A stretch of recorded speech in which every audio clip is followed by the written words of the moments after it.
Hi, it's Carolyn. I'm here to help you learn how to bake and decorate amazing cakes, and in this video I am talking to my fellow cake decorators because only they will understand this.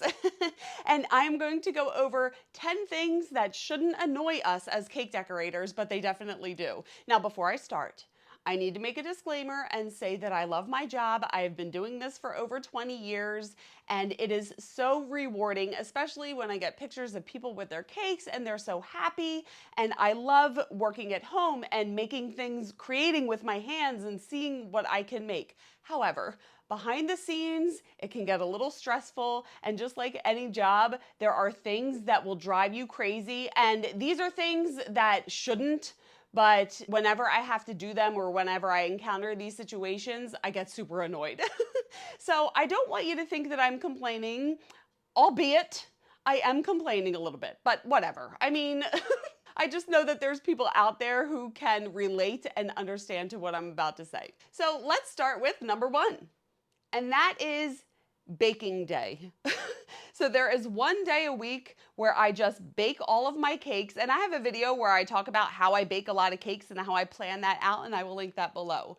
But baking day can just be super annoying, especially if it's a week where I have between like 6 and 10 cakes and they're all multiple tiers and I'm baking all day.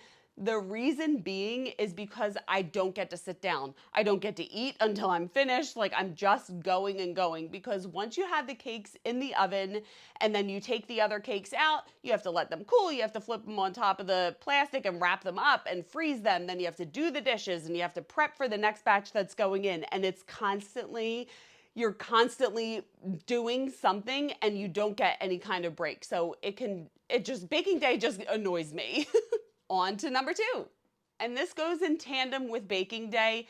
And I don't know about you guys, but I stinking hate making marble cake. And it is so stupid because I love marble cake. And I have a video showing you how I make it. I will link that below. And it does taste really good, but it's just annoying for me to make it because you have to make a yellow, you have to make a chocolate, and then when you're putting it in the pan, you have to do a little bit of yellow, a little bit of chocolate, back and forth, and it's just so much easier to do one flavor and you pour it in the pan and bake it. So marble cake annoys me. The third thing, and this goes in tandem with the marble cake, is rainbow on the inside cakes. And whilst they look very beautiful, they are a pain in the butt because, again, just like the marble cake, you have to dye a little bit and pour it in the pan, and it takes longer to bake because you have to bake like 6 different thinner layers, and it's just a whole process. And again, talking about the baking day, you just want to be done, and there are all of these little processes that you have to do that just prolong the baking time, and it drives me a little crazy. All right, number 4, and I've said this in other videos, it's making marshmallow fondant. And I love marshmallow fondant. I only make marshmallow fondant. I don't like to use store-bought fondant. Store-bought fondant is way too soft, and I just feel like I get a better result by making my own fondant. I just don't like doing it because the process is just so messy. It doesn't matter if I cover the bowl with a wet towel or a lid or whatever, it just gets everywhere. The sugar gets everywhere and there's no way to prevent it. So after I make the fondant, I end up having to spend tons of extra time cleaning my kitchen. Which brings me to number 5. And that is the whole cleaning aspect of cake decorating, which you really don't think about until you have to do it. Because towards the end of the week, especially when you have all the cake decorating tools out and you can't find the Dresden tool or your X-Acto knife because everything's all over the place, it's just the cleaning aspect of it takes a long time, especially, like I said, if I make the fondant and then there's sugar all over the place and I have to wipe down all the cabinets and everything. And then when I start my day, I start by wiping down the countertop and cleaning the sink and making sure my work area is clean. And it'll drive you a little crazy. The 6th thing that can drive cake decorators a little crazy, and I don't know about you, but early to midweek pickups. So if somebody wants to pick up a cake on a Monday, Tuesday, or Wednesday, wait, why am I getting so annoyed?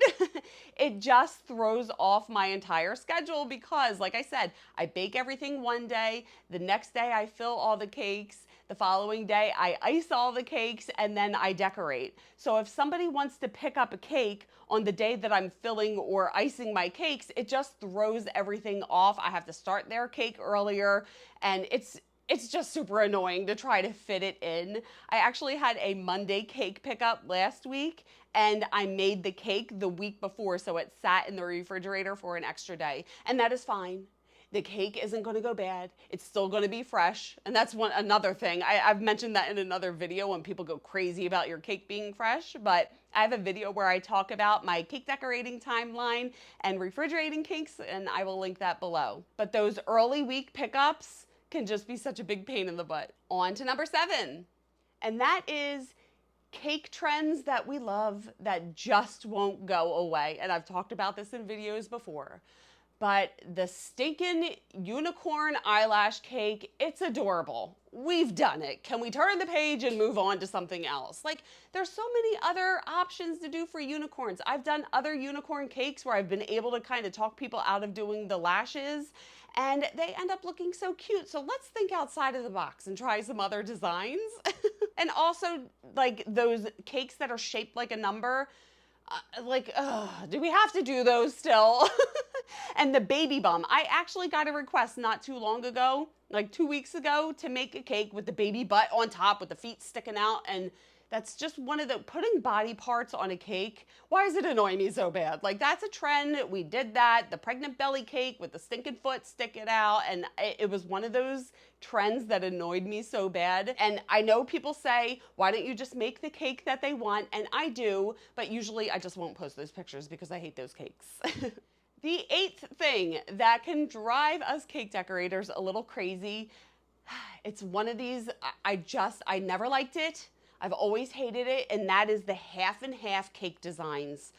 Why does it bother me? I don't know. Because I just feel like if you want 2 different themes on a cake, either do one tier the certain theme and the other tier the other theme, or get 2 separate cakes. I hate the dividing it down the middle and trying to get the fondant or the icing exactly meet in the middle, and then one side, it's not cohesive to me. It doesn't match up, and it's just super annoying, and I hate doing it. On to number 9. And I know that this isn't good for people who are in business, but it's just how it is nowadays, and that is getting phone calls about cake orders, which I don't mind if it is an initial phone call. Hey, I wanted to see if you're available for a cake or whatnot.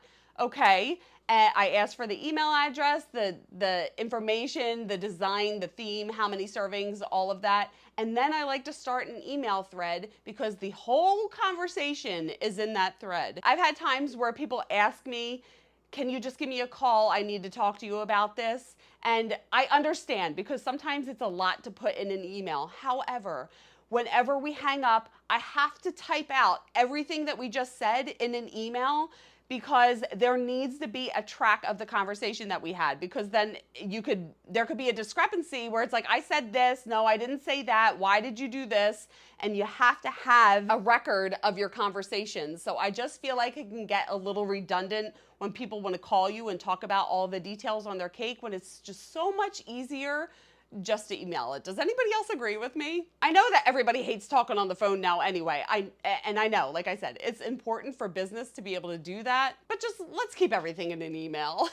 On to the 10th and final thing that shouldn't annoy cake decorators, but it does. And this goes hand in hand with the last one, with the phone calls. It's messaging me on all different social media or messaging apps about one cake order. And like I said, I like to have everything in an email. I try to funnel everyone to my email. That way everything is just in one place. Because if you're messaging me on Instagram, hey, I sent a deposit, and then on Facebook you're telling me the flavors you want, and then you text me about pickup, it's like everything is in a different place and it's so hard to keep track of everything. So again, when that happens, I get a message on Instagram, then I go to the email, I retype it, you said this, just so everything, it's just so much easier. Let's keep it all in one place. And I know not everybody likes to communicate through email, but it's necessary for cake decorators to do that because it's so much easier to send attachments and any files and pictures, and I just prefer to have everything in email. So let's keep it in the email. Wait, why'd I get so mad? So there you go. There are my 10 things that shouldn't annoy cake decorators, but actually do. What did I miss on this list? I know that there's a lot more. Now, I tried to keep this list more geared to baking and, things that cake decorators go through rather than customer complaints, because we can go for hours talking about things that people do that get on our nerves, but I'm just trying to concentrate on the cake decorating aspect of running the business, or something that really gets on your nerves that shouldn't. So let me know if I forgot anything. And just a reminder, I have PDF ebooks with all of my recipes. I have my favorite scratch pound cake recipes, my best doctored cake mix recipes, along with all of the buttercream icing and filling recipes that I use, and my favorite numbers and my favorite fonts PDFs. So I will link all of those in the description. And I also have a Cake Academy membership program, and in that program, the top 2 tiers have access to my exclusive Facebook group. And in that group, I go live. I do demonstrations on how to make buttercream and fondant and 2-dimensional figures. We've done cake critiques and talked about pricing. I post all of the pictures of the cakes that I make along with how much I charged. I post my YouTube and social media content early. And we are having so much fun in this group. It is a wonderful group of supportive, positive people who are helping each other out. I would love to have you aboard. So all of that information is listed below. Please like this video if you liked it, and if you're enjoying my tutorials, I would be so grateful if you could buy me a coffee. My link is down below. And I would love it if you would keep in touch on socials, and you could check out my website. And if you want to stick around, why do I say it like that? You can watch this video next, and hit subscribe and the bell if you haven't already. Thank you so much for watching. I love you guys. And remember, it's cake. Although sometimes it's annoying, have fun. I will see you on the next one. Bye.